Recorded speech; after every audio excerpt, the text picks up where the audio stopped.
Download now. CC Learning app. എല്ലാവർക്കും നമസ്കാരം. General PSC ചാനലിൻ്റെ മറ്റൊരു യൂട്യൂബ് സെഷനിലേക്ക് എല്ലാവർക്കും സ്വാഗതം. ഞാൻ ഇന്ന് നിങ്ങളുടെ മുമ്പിൽ വന്നിരിക്കുന്നത്, നമുക്കറിയാം 2025 എന്ന് പറയുന്ന ഒരു വർഷം ഒരുപാട് നോട്ടിഫിക്കേഷൻ വന്നൊരു വർഷമായിരുന്നു അല്ലേ. ചരിത്രത്തിലെ കഴിഞ്ഞ ഒരു 5 വർഷത്തിനിടയിൽ ഏറ്റവും കൂടുതൽ നോട്ടിഫിക്കേഷൻ വന്ന ഒരു വർഷമായിട്ട് 2026 ചരിത്രം രേഖപ്പെടുത്തിയിരിക്കുകയാണ്. ആ 2025 വന്ന നോട്ടിഫിക്കേഷനുകളൊക്കെ 2026 നമ്മൾ പരീക്ഷകൾ എഴുതിക്കൊണ്ടിരിക്കുന്നു. ഇനി വരാൻ പോകുന്ന പരീക്ഷകൾ, അങ്ങനെ ഒരു 2026 എന്ന് പറയുന്നത് ഒരു പരീക്ഷയുടെ വർഷമായിട്ട് നമ്മുടെ മുമ്പിൽ നിന്ന് ഇങ്ങനെ കടന്നു പൊയ്ക്കൊണ്ടിരിക്കുകയാണ്. ഏകദേശം ഒരു 3 മാസം നമ്മുടെ മുമ്പിൽ നിന്നും കഴിഞ്ഞിരിക്കുകയാണ്. 4ാമത്തെ മാസത്തിലേക്ക് നമ്മൾ കടന്നിരിക്കുകയാണ്. നമ്മുടെ മുമ്പിൽ ഈ 2026 വന്നത് മാത്രമേ നമ്മുടെ മുമ്പിലുള്ളൂ അല്ലേ. പെട്ടെന്നാണ്, വളരെ പെട്ടെന്ന്, ഏകദേശം 90 ദിവസം നമ്മുടെ മുമ്പിൽ നിന്നും കഴിഞ്ഞു പോയിരിക്കുകയാണ്. 2026 നമ്മൾ പ്രധാനമായിട്ടും നമ്മുടെ മുമ്പിൽ വന്ന വളരെ പ്രധാനപ്പെട്ട പരീക്ഷകളാണ് നമ്മൾ എഴുതാൻ പോകുന്നത്. കുറച്ച് ദിവസങ്ങൾക്കുള്ളിൽ ഡിഗ്രി ലെവൽ പരീക്ഷകൾ ഫോക്കസ് ചെയ്യുന്ന ഉദ്യോഗാർത്ഥികൾ ഏറ്റവും കൂടുതൽ സന്തോഷിച്ചൊരു വർഷമായിരുന്നു 2025, 2026. കാരണം 2026 കുറച്ച് ദിവസങ്ങൾക്കുള്ളിൽ നമ്മുടെ കമ്പനി ബോർഡ് അസിസ്റ്റന്റ്, അതുപോലെ കോർപ്പറേഷൻ അസിസ്റ്റന്റ്, യൂണിവേഴ്സിറ്റി അസിസ്റ്റന്റ് ഉൾപ്പെടെയുള്ള ഒരു 14,000 പേർക്ക് നിയമനം കിട്ടാവുന്ന വളരെ പ്രധാനപ്പെട്ട ഡിഗ്രി ലെവൽ പരീക്ഷകൾ എഴുതാൻ പോവുക. അതിൽ ഏറ്റവും പ്രധാനപ്പെട്ട പരീക്ഷ എന്ന് പറയുന്നത് കമ്പനി ബോർഡ് അസിസ്റ്റന്റ് തന്നെയാണ്. നമ്മുടെ സംസ്ഥാനത്ത് പ്രവർത്തിക്കുന്ന വിവിധ കമ്പനികൾ, ബോർഡുകൾ, അതുപോലെ കോർപ്പറേഷനിലേക്കുള്ള അസിസ്റ്റന്റ് നിയമനമാണ് നമ്മൾ പ്രതീക്ഷിച്ചുകൊണ്ട് നമ്മൾ എഴുതാൻ പോകുന്ന വളരെ പ്രധാനപ്പെട്ട ഒന്നാമത്തെ പരീക്ഷ. രണ്ടാമത്തെ യൂണിവേഴ്സിറ്റി അസിസ്റ്റന്റ് ആണ് അല്ലേ. ഈ 2 തസ്തികകൾ, കമ്പനി ബോർഡ് കോർപ്പറേഷൻ അസിസ്റ്റന്റും യൂണിവേഴ്സിറ്റി അസിസ്റ്റന്റും കൂടെ ചേർത്തിട്ട് ഏകദേശം നമ്മളൊരു 3500 മുതൽ 4000 നിയമനങ്ങൾ വരെ പ്രതീക്ഷിക്കുന്ന വളരെ പ്രധാനപ്പെട്ട ഡിഗ്രി ലെവൽ പരീക്ഷയാണ്. ഇതുപോലെ ഒരു പരീക്ഷ ഇനി നമ്മുടെ മുമ്പിൽ വരണമെന്നുണ്ടെങ്കിൽ ഒരു 3 വർഷം കഴിയുകയും വേണം. മാത്രമല്ല ഇത്തരം വേക്കൻസികൾ ഉണ്ടാവത്തുമില്ല. കാരണം ഇപ്പം കയറുന്ന ആൾക്കാരൊക്കെ അവരുടെ പെൻഷൻ പ്രായം എന്നായിരിക്കും എന്നുള്ള കാര്യം നമുക്കറിയാവുന്നതാണ്. ചെറിയ പ്രായത്തിലുള്ള ആൾക്കാരാണ് കയറുന്നത്. അപ്പോൾ നമ്മൾ എഴുതാൻ പോകുന്ന ഈ ഒരു പരീക്ഷയുടെ ഏറ്റവും വലിയ പ്രത്യേകത എന്ന് പറയുന്നത് ഇത്രയും വേക്കൻസികൾ ക്യുമുലേറ്റീവായിട്ട് നമ്മുടെ മുമ്പിലേക്ക് വരികയാണ്. അതിനകത്ത് ബാക്കിയുള്ള തസ്തികളെ കുറിച്ച് ഞാൻ പറഞ്ഞിട്ട് പോലും ഇല്ല. കേരള അഡ്മിനിസ്ട്രേറ്റീവ് ട്രിബ്യൂണലിലേക്കുള്ള അസിസ്റ്റന്റ് പരീക്ഷയുണ്ട്. അതേപോലെ നമ്മുടെ ഈ നാഷണൽ സേവിങ്സിലേക്കുള്ള അസിസ്റ്റന്റ് ഡയറക്ടർ പരീക്ഷയുണ്ട്. 2 SIയുടെ പരീക്ഷകളുണ്ട്. SBCID അസിസ്റ്റന്റ് പരീക്ഷയുണ്ട്. അങ്ങനെ ഒരുപാട് പരീക്ഷകൾ, ഏകദേശം ഒരു 10-12 തസ്തികകൾക്ക് വേണ്ടിയിട്ടുള്ള പൊതു പ്രാഥമിക പരീക്ഷയാണ് നമ്മൾ മെയ് 2-ാം തീയതി എഴുതുവാൻ പോകുന്നത്. മെയ് 2 എന്ന് പറയുമ്പോൾ നിങ്ങളൊന്ന് ആലോചിച്ച് നോക്കിയേ, നമ്മുടെ മുമ്പിലെ ഏകദേശം ഒരു 30 ദിവസത്തിൽ താഴെ സമയം മാത്രമേ ഉള്ളൂ. ഒരു റൗണ്ട് ചെയ്ത് പറഞ്ഞു കഴിഞ്ഞാൽ 25 മുതൽ 28 ദിവസങ്ങളാണ് നമ്മുടെ മുമ്പിലെ പരീക്ഷയ്ക്ക് വേണ്ടിയിട്ടുള്ളത്. എല്ലാവരും പ്രിപ്പയർ ചെയ്തുകൊണ്ടിരിക്കുകയാണ്. അവസാന ഘട്ടങ്ങൾ ഏറ്റവും നന്നായിട്ട് പ്രിപ്പയർ ചെയ്തുകൊണ്ട് പോവുക എന്നുള്ളതാണ് ചെയ്യേണ്ടത്. നമ്മൾ ആദ്യം എഴുതാൻ പോകുന്നത് ഒരു ഡിഗ്രി ലെവൽ പ്രിലിംസ് പരീക്ഷയാണ്, ഒരു എലിമിനേഷൻ പരീക്ഷയാണ്. അതായത് നിങ്ങളവിടെ 100 മാർക്ക് വാങ്ങിക്കുക എന്നുള്ളതല്ല നമ്മുടെ ലക്ഷ്യം. ഇവർ പറയുന്ന കട്ട് ഓഫ് ക്ലിയർ ചെയ്യുക എന്നുള്ളതാണ് ലക്ഷ്യം എന്ന് പറയുന്നത്.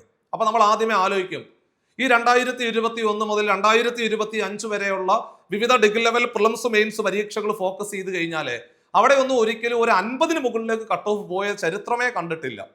മാത്രമല്ല ഇത്തവണ നമ്മൾ എഴുതാൻ പോകുന്ന പരീക്ഷയ്ക്ക് ഒരുപാട് വേക്കൻസികളുള്ള പരീക്ഷയാണ്. അപ്പോൾ തീർച്ചയായിട്ടും നമ്മൾ നോക്കേണ്ട പ്രധാനപ്പെട്ട കാര്യം എന്ന് പറയുന്നത് അവിടെ കട്ട് ഓഫുകളെ നിങ്ങളൊന്ന് ചുമ്മാ വെറുതെ, പരീക്ഷ കഴിഞ്ഞിട്ടില്ല, ക്വസ്റ്റ്യൻ പേപ്പർ നിലവാരം അറിയില്ല, എങ്കിലും 2021 മുതൽ 2025 വരെയുള്ള വിവിധ പരീക്ഷകൾ നടത്തി മാറിയപ്പോൾ കട്ട് ഓഫ് 50-ന് മുകളിലേക്ക് പോകാത്തത് കൊണ്ട് 2026 നമ്മൾ എഴുതാൻ പോകുന്ന പരീക്ഷയുടെ കട്ട് ഓഫ് ഒരു 50-ന് മുകളിലേക്ക് പോകത്തില്ല. നമ്മൾ പഠിച്ച് മുമ്പോട്ട് പോവുക എന്നുള്ളതാണ് ചെയ്യേണ്ടത്. ഇവിടെ ഈ അവസാന ഘട്ടങ്ങൾ നിങ്ങൾ നോക്കേണ്ടത്, ഇനിയും പ്രിപ്പയർ ചെയ്ത് തുടങ്ങാത്ത ഒരുപാട് പേരുണ്ട്. അതായത് ഹോൾ ടിക്കറ്റ് വന്നതിന് ശേഷം പരീക്ഷ ഹാളിലേക്ക് പോകാം എന്ന് ചിന്തിക്കുന്ന ഒരുപാട് പേരുണ്ട്.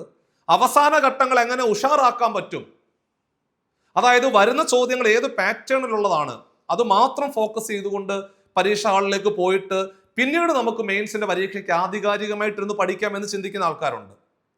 ചില ആൾക്കാർ കഴിഞ്ഞ 1-1.5 വർഷമായിട്ട് ഇതിന്റെ പിറകിന് വളരെ രാവും പകലും ഇല്ലാതെ ആത്മാർത്ഥമായിട്ട് പണിയെടുത്തുകൊണ്ട് ഇനി അവസാന ഘട്ടങ്ങൾ, ഏറ്റവും പ്രധാനപ്പെട്ട ഭാഗങ്ങൾ മാത്രം കേന്ദ്രീകരിച്ചുകൊണ്ട് എങ്ങനെ പോകാം. എല്ലാവർക്കും ഉള്ള ഒരു ഉത്തരമാണ് ഞാൻ ഈ പറയാൻ പോകുന്നത്. നിങ്ങൾ ഇനി ചെയ്യേണ്ട വളരെ പ്രധാനപ്പെട്ട കാര്യം, നമുക്ക് മാത്സ്, ഇംഗ്ലീഷ്, മലയാളത്തിലേക്ക് ഫോക്കസ് ചെയ്യുക.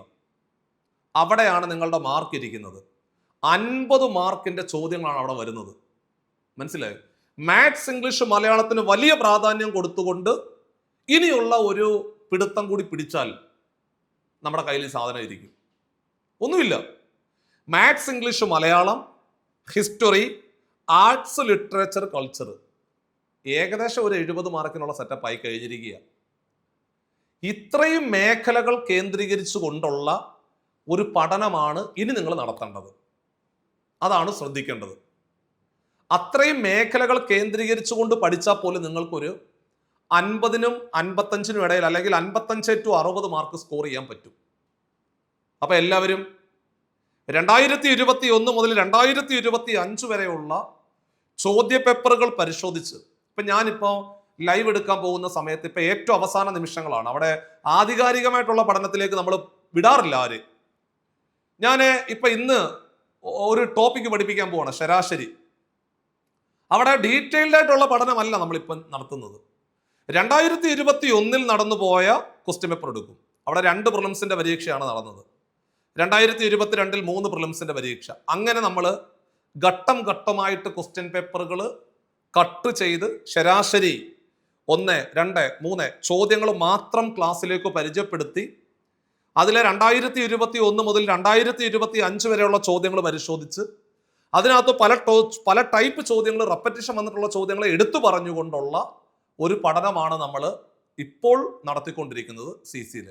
അതിൻ്റെ ഭാഗമായിട്ടാണ് നമ്മൾ മിറാക്കിൾ എന്ന് പറയുന്ന ബാച്ച് സ്റ്റാർട്ട് ചെയ്തത്. അതായത് അത്ഭുതങ്ങൾ സൃഷ്ടിക്കാൻ പറ്റും. കഴിഞ്ഞ തവണയും നമ്മൾ ഇതുപോലെ തന്നെ ചെയ്തിട്ടുണ്ടായിരുന്നു. കട്ട് ഓഫ് ക്ലിയർ ചെയ്യാൻ എളുപ്പമോ? അതായത് നിങ്ങൾക്കൊരു 80 മാർക്ക് 90 മാർക്ക് എന്നുള്ളതല്ല, പ്രിലിംസിന്റെ കട്ട് ഓഫ് ക്ലിയർ ചെയ്യിപ്പിക്കുക എന്നുള്ള ആ ഒരു ലക്ഷ്യമാണ് ഞങ്ങൾ മുമ്പിൽ വെക്കുന്നത്. അതിനു വേണ്ടിയിട്ടാണ് നമ്മൾ മിറാക്കിൾ എന്ന് പറയുന്ന ബാച്ചും തുടങ്ങി വെച്ചിരിക്കുന്നത്. നിങ്ങൾക്ക് എല്ലാവർക്കും ഈ അവസാന നിമിഷങ്ങൾ ഏറ്റവും ഭംഗിയുള്ള റിസൾട്ട് ഉണ്ടാക്കി എടുക്കുവാൻ ഇത്തരം ബാച്ചുകൾ നിങ്ങളെ സഹായിക്കുമെന്നുള്ള കാര്യത്തിൽ ഒരു തർക്കമില്ല.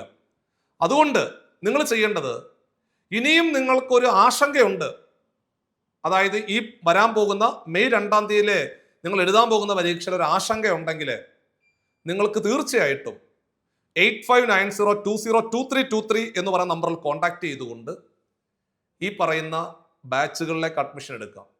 ഇനി ആശങ്കയുണ്ട് എന്ന് തന്നെ കരുതുക. സാറേ, ഒരു വലിയൊരു പ്രശ്നമുണ്ട്, ഇനി പഠിച്ചാൽ കിട്ടുമോ? നേരിട്ടൊന്ന് ചോദിക്കണം, അതിനുശേഷം നമുക്ക് അഡ്മിഷൻ എടുക്കാം. അങ്ങനെയാണെങ്കിലും കുഴപ്പമില്ല. നേരിട്ട് സംസാരിച്ചുകൊണ്ട് നിങ്ങളുടെ കൃത്യമായിട്ട് കാര്യങ്ങൾ പറഞ്ഞു തരാം. ആ പറഞ്ഞു തന്നതിന് ശേഷം നിങ്ങൾക്കൊരു ഡിസിഷൻ എടുത്തുകൊണ്ട് ബാച്ചിലേക്ക് ജോയിൻ ചെയ്ത് ലൈവ് ക്ലാസ്സുകൾ മാത്രം അറ്റൻഡ് ചെയ്തുകൊണ്ട് ഈ പറയുന്ന ഡിഗ്രി ലെവൽ പ്രിലിംസ് സിമ്പിളായിട്ട് നമുക്ക് ക്രാക്ക് ചെയ്യാൻ പറ്റും. അപ്പം തീരുമാനം നിങ്ങളുടെ കയ്യിലാണ്. ഒരു 10-30 ദിവസം താഴെ മാത്രമാണ് സമയം നമ്മുടെ മുമ്പിലുള്ളത്. ഇനിയും സമയമുണ്ട്. അതാണ് പറയുന്നത്, ഇനിയും സമയമുണ്ടെന്ന് പറയാനുള്ള കാരണം അതാണ്. ഇനി നിങ്ങളുടെ മുമ്പിൽ ഈ പറയുന്ന കുറച്ച് സമയങ്ങൾ ബാക്കിയുണ്ട്. ഈ അവസാന നിമിഷങ്ങളെങ്കിലും നിങ്ങൾ നിങ്ങളോട് നീതി പുലർത്തുക എന്നുള്ളതാണ് ചെയ്യേണ്ടത്. നിങ്ങൾക്ക് ജോയിൻ ചെയ്യാം, വിളിച്ച് സംസാരിക്കാം, നമ്പറിൽ കോൺടാക്ട് ചെയ്തുകൊണ്ട് അധ്യാപകരോട് നേരിട്ട് സംസാരിച്ചുകൊണ്ട് ഈ പറയുന്ന ബാച്ചിലേക്ക് ജോയിൻ ചെയ്ത് ലൈവ് ക്ലാസ്സുകൾ അറ്റൻഡ് ചെയ്ത് ഏറ്റവും പ്രധാനപ്പെട്ട മേഖലകൾ കേന്ദ്രീകരിച്ചുകൊണ്ട് ഒരാഞ്ഞൊരു പിടുത്തം പിടിച്ചു നോക്കിക്കേ. ഈ പരീക്ഷ നമ്മുടെ കയ്യിലിരിക്കും. അതിനുശേഷം പിന്നെ നിങ്ങളൊന്ന് ആത്മാർത്ഥമായിട്ട് മെയിൻസിന്റെ പരീക്ഷയ്ക്ക് വേണ്ടിയിട്ട് പ്രിപ്പയർ ചെയ്താൽ മതി. നിങ്ങൾക്ക് വേണ്ടിയിട്ട് സഹായിക്കുവാനുള്ള എല്ലാ മെറ്റീരിയൽസ് ഇവിടെ റെഡിയാണ്. 2021 മുതൽ 2025 വരെയുള്ള ഡിഗ്രി ലെവൽ പ്രിലിംസ് മെയിൻസ് പരീക്ഷകൾ നടന്നുപോയ ചോദ്യങ്ങളുടെ പാറ്റേൺ വെച്ചുകൊണ്ട് മാത്രമാണ് നമ്മൾ പുതിയ ബാച്ചുകൾ തുടങ്ങി വെച്ചിരിക്കുന്നത്. എല്ലാവർക്കും ഈ സാധ്യതയെല്ലാം പരമാവധി പ്രയോജനപ്പെടുത്തിക്കൊണ്ട് പരീക്ഷയ്ക്ക് വേണ്ടിയിട്ട് ഏറ്റവും ഭംഗിയായിട്ട് തയ്യാറെടുക്കാവുന്നതാണ്. ലൈവ് ക്ലാസ്സുകൾ നമുക്ക് ഒരുമിച്ച് കാണാം. നിങ്ങളുടെ എല്ലാ സംശയങ്ങളും ഒന്നുകിൽ വീഡിയോയ്ക്ക് താഴെ കമൻ്റായിട്ട് രേഖപ്പെടുത്തുക, അതിനുള്ള മറുപടിയും ഞാൻ തരാം. അപ്പോൾ അതിനനുസരിച്ച് നിങ്ങൾക്ക് കാര്യങ്ങൾ ഭംഗിയായിട്ട് മുമ്പോട്ട് കൊണ്ടുപോകാനും സാധിക്കും. നല്ലൊരു 2027 2028 കൂടി നിങ്ങൾ ആ സ്വപ്നം കണ്ടുകൊണ്ടിരുന്ന ആ ഒരു ജോലി യാഥാർത്ഥ്യമാക്കുവാനുള്ള വലിയൊരു അവസരങ്ങളാണ് നിങ്ങളുടെ മുമ്പിൽ വന്നിരിക്കുന്നത്. ഇതുപോലൊരു അവസരം ഇനി ഒരു 3 വർഷം കഴിയണം എന്നുള്ള കാര്യം കൂടെ ഓർമ്മപ്പെടുത്തുകയാണ്. ഇത്രയും വേക്കൻസികൾ ഫില്ല് ചെയ്യുന്ന വളരെ പ്രധാനപ്പെട്ട ഡിഗ്രി ലെവൽ പരീക്ഷയാണ് നിങ്ങളുടെ മുമ്പിൽ വന്നിരിക്കുന്നത്. പരമാവധി സാധ്യതകളെല്ലാം പ്രയോജനപ്പെടുത്തിക്കൊണ്ട് മുമ്പോട്ട് പോവുക. നെഗറ്റീവായിട്ട് ചിന്തിക്കുന്ന ആൾക്കാരിൽ നിന്നും, നെഗറ്റീവ് പറയുന്ന ആൾക്കാരിൽ നിന്നും മാറി ചിന്തിച്ചുകൊണ്ട് പരീക്ഷയ്ക്ക് വേണ്ടിയിട്ട് വളരെ ആത്മാർത്ഥമായിട്ട് തയ്യാറെടുക്കുക. നിങ്ങളുടെ ലക്ഷ്യങ്ങളെല്ലാം സാധ്യമാകട്ടെ എന്ന് ആത്മാർത്ഥമായിട്ട് പ്രാർത്ഥിച്ചുകൊണ്ട് മറ്റൊരു സെഷന് വീണ്ടും കാണാം. ബൈ.